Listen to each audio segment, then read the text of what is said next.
Well, here we are again. Looks like we're mending fences, but more on that later. I've been speaking to a few of you back west, and I promised that I'd show you around the town a little bit, and I will. We'll get to that in the next couple of videos, but right now I'd just like to take a minute or two and appreciate these frolicking ponies. Bruce Lee once said to be like water. Well, here's a quote from me: be like a pony. There's an inspirational quote that you can frame and put up in the place where you perform your daily ablutions. Later on in the day, the flies got bad, and Willie thought it'd be funny if he put his underpants on his head. Then we had a little visit from a few of Larry's new neighborhood pals. They've been stopping by fairly frequently to see how he's doing and see if he can come out and play. Some of Larry's new pals aren't quite sure what to make of him, but Larry knows how to be nonchalant and play it cool, even if your guests are being a little extra sometimes.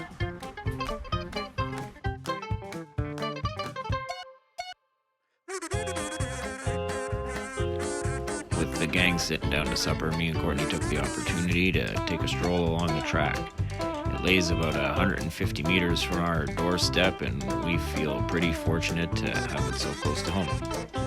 The track is a rails-to-trails system that stretches for over 100 kilometers here and can take us clear across to the valley. It's pretty amazing to be able to walk 10 minutes along a hard-packed trail through the woods to the grocery store. In the barn at bedtime, we've been listening to The Hobbit on audiobook. Here's Tina doing her best impression of a kid trying hard to stay up past her bedtime. But in the wee hours the following morning,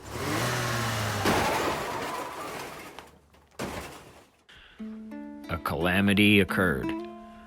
A young man on his way home from a late shift at a nearby plant lost control of his vehicle, dropped into our ditch, went airborne, and landed atop my brand new fence.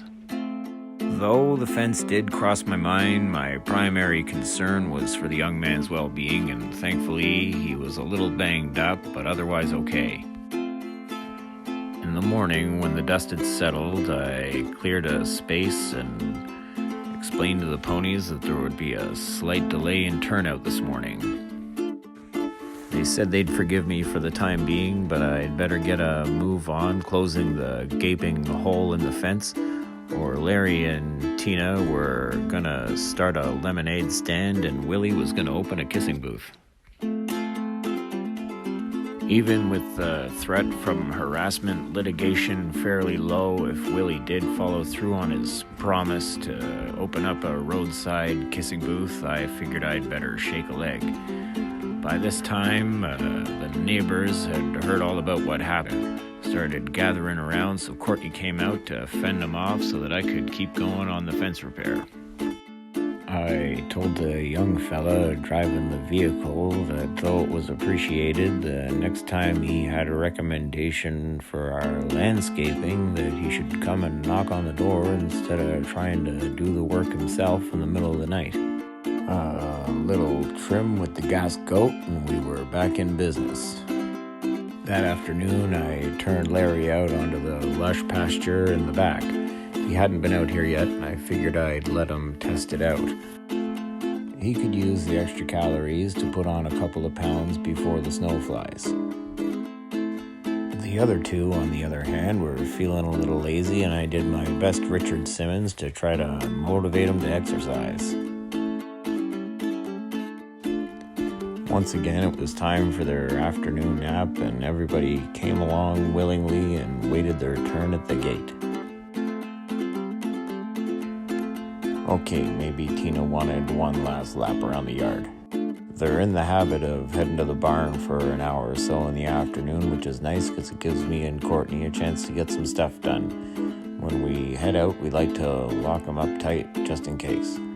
Not every town has a roadside cake stand, but ours sure does, and I like to make use of it more than Courtney knows. While we were out, we took the short road to DeLong Farms and grabbed some deco for the newly acquired space on the front lawn. Both Cake by the Maples and DeLong Farms have roadside stands that operate on the honor system. What a town. It was fun fussing around with Courtney till we had the pumpkins just about right. Although I wish it had come about another way. This gives people a place to stop and check out the ponies and maybe take a picture or two. I think I say in every video how much I love this town and how grateful I am, but how could I not be? We have everything we need here in the county.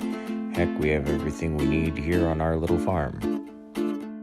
Most importantly now, we've got our fuzzy little free-range friends. And I haven't had to cut the grass since they got here. To me, when people talk about living the dream, this is what they mean. Well, it was getting late, and Willie always seems to know before I do that it's supper time. On behalf of Willie, Tina, Larry, Courtney, me, and Buggy Doo, thanks for watching, and we'll see you soon.